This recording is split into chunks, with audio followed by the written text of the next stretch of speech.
Hello, good morning, good afternoon, welcome. I'm very pleased to be joined by Enrico Troncoso. Enrico is the technical director at Enercy and also co-founder. And Enercy have been providing valuable technical and strategic advice, specifically to the hydrogen industry, but not just the hydrogen industry, also involved in other areas of the clean energy transition. And Enrico is going to be speaking at the World Electrolysis Congress, which is fast approaching us on the 4th to the 7th of March in Düsseldorf, Germany. So welcome, Enrique. Thanks for joining me. Thank you, Nadim. Thanks for having me.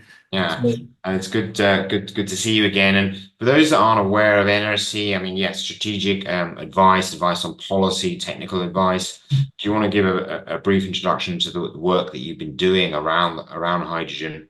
sure.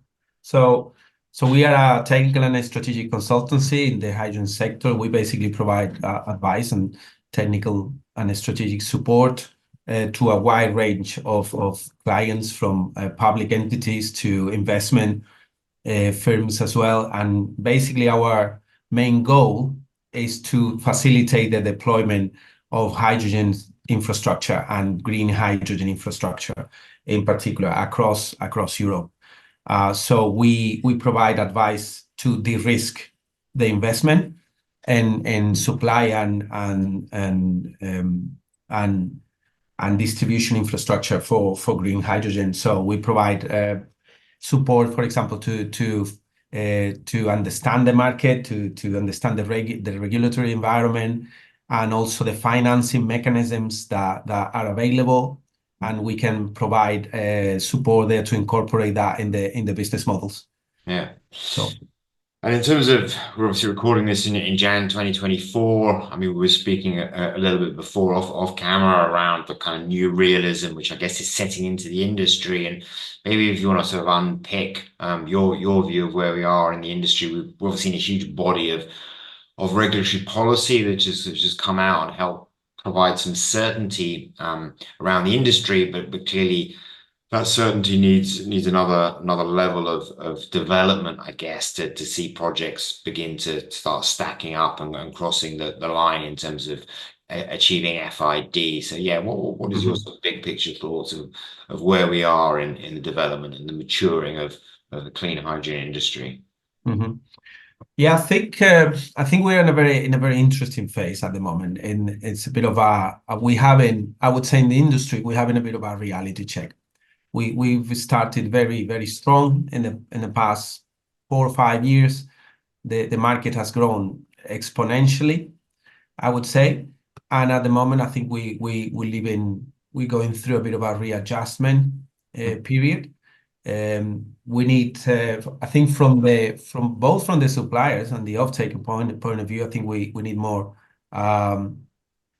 regulatory assurance, for example, and we need to understand the supply chain a little bit better in terms of what is feasible and when to deliver. So we going through, I think we're navigating that at the moment.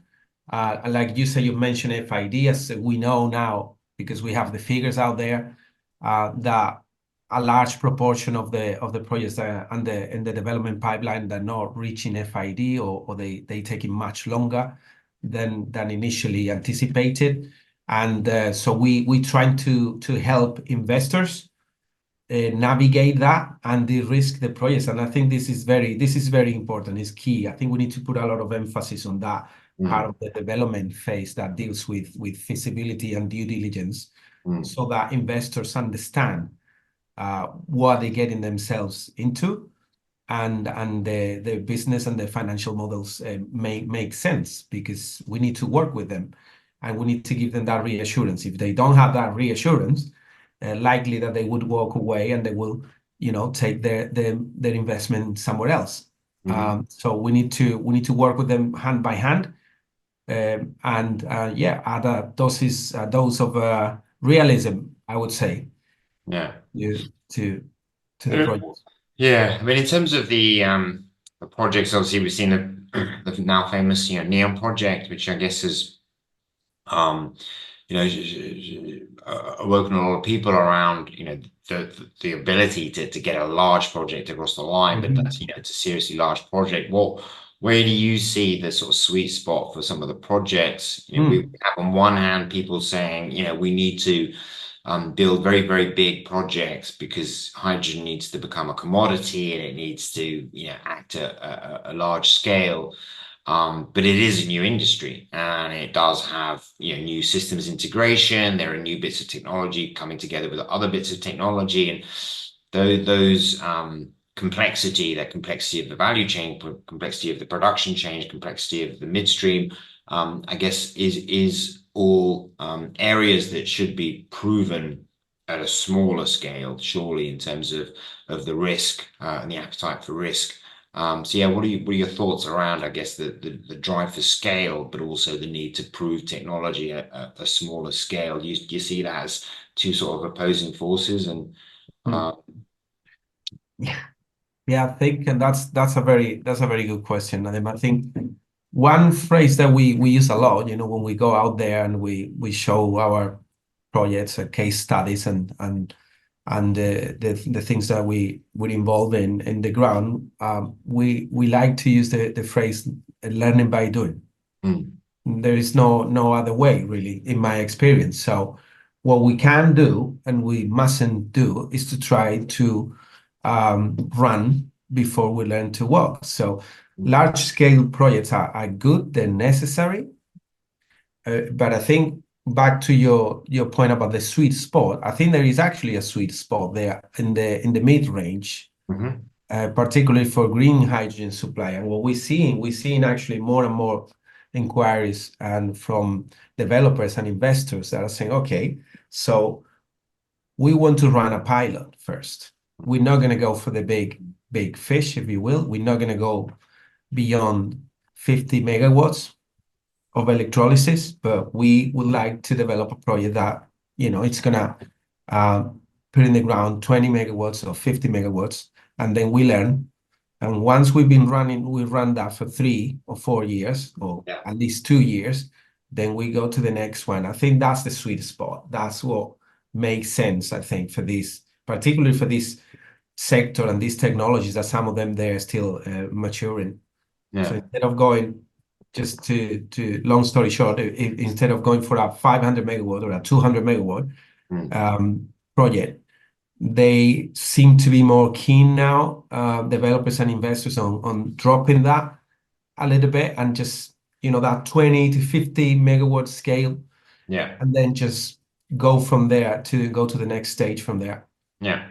Yeah, I mean, it makes a lot of sense. I think, if you think about any other industry or any other technology where you're innovating, there's a natural progression, a natural scaling, and a natural Mhm. curve, which is obviously, it's difficult enough in technology or in energy, to scale. There's always the valley of death.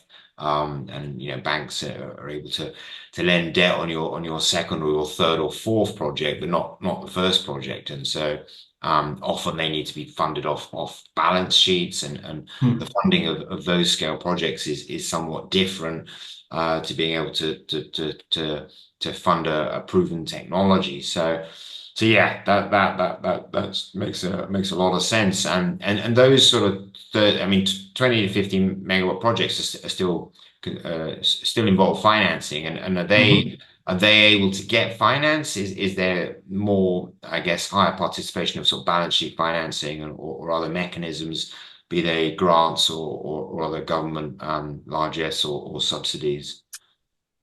I think it's a bit easier. Hmm. It's a bit easier. Most of the projects we work on, they do a bit of the risking via subsidies. So we help clients and investors navigate that. We've got quite strong expertise on EU financing mechanisms because we've been involved in those projects for 15 or 20 years. Yeah, So there are very interesting mechanisms there, like the Innovation Fund, for example. Now the auction um, mechanism that is subsidizing production per kilo, basically, up to 4.5 euros per kilo. So those are very interesting mechanisms that will help you de-risk that project. And if we talk about a 50 megawatt project on production, you're still looking at a volume of investment that can easily go up to 70 or 80 or even 100 million if you need to include the distribution of that hydrogen as well. So it's not an insignificant amount of money, Yeah. but it's not the same as mobilizing a couple of billion. Yeah. Yeah. Yeah. So Definitely. I think there is a lot of merit in those projects and that type of scale. And I think from what we see that investors are recognizing that. Hmm. Yeah. And even, I mean, I see the market, I guess, in three scales. You've got these ultra scale projects where you're looking at, import export markets rather and using derivatives potentially or even pipelines. But then you've got the hydrogen valleys, which are centered around Mhm. existing demand points, and less midstream. So often maybe pipelines Yeah. involved, somewhat Yes. restricted. But then there's also the smaller scale projects which tap into, I guess, either islands or critical infrastructure. Mhm. We're seeing a lot of comments coming to us on the platform around critical infrastructure, security, cybersecurity, protecting and isolating critical data centers or even military installations, given the geopolitics of the time that Yeah. we seem to be living in. Is that an area that you see a lot of value in terms of hydrogen being able to provide that sort of 24/7 backup? Yeah, we do. We do. In fact, um, those type of applications are normally embedded in the concept that you mentioned of hydrogen valleys that we quite involved in that, which is basically an ecosystem. Is when you deploy an entire ecosystem, so the entire value chain is there from production to distribution and multiple off-takers and end user applications, and the merit and the value of that is that you basically deploying supply and demand in conjunction in the same project with the associated infrastructure that you need via pipelines or trailer delivery or whatever the case may be. So you do it all together. So there's multiple benefits there. You can include other applications that outside that ecosystem might be more difficult to develop by themselves, like the ones that you mentioned, critical infrastructure and things like that, because they will be part of a much bigger ecosystem. And then the business model might be it might be more palatable or more optimal, more or whatever you want to call it.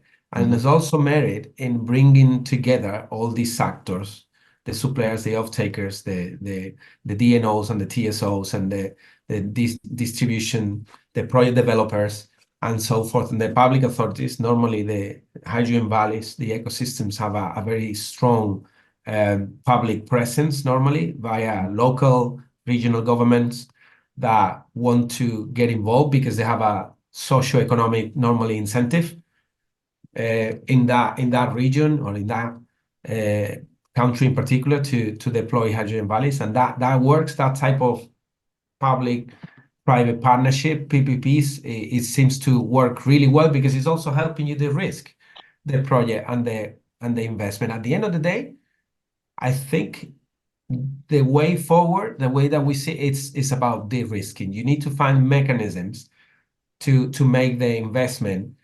acceptable Hmm. for investors via public investment or subsidies or whatever. And these ecosystems, hydrogen valleys in particular, are very seem to be working fairly well for that. Yeah. Yeah, understood. Wow, fascinating space to work in. Certainly, lots of challenges to overcome. But I think, if I'm hearing you right, the challenges that will be overcome, and yeah, we certainly need to learn to walk before we run. And we're in the walking phase as sort of the toddler's got up off the floor and he's no longer crawling. Um, That's and a very good analogy. I like that one. Yeah, exactly. So yeah, we're up and on our feet. Well, maybe not quite stable yet, but we shall see. I'm sure the industry is going to take some time and grow into a strong beast. So many thanks, Enrique. We look forward to hearing and your insight at, as I mentioned, at the World Electrolysis Congress, which is happening in Düsseldorf. Lots to discuss. So yeah, we look forward to seeing you face to face. Thank you. I look forward to being there as well. Yeah. Thank you, Cheers. Nadine. Thanks.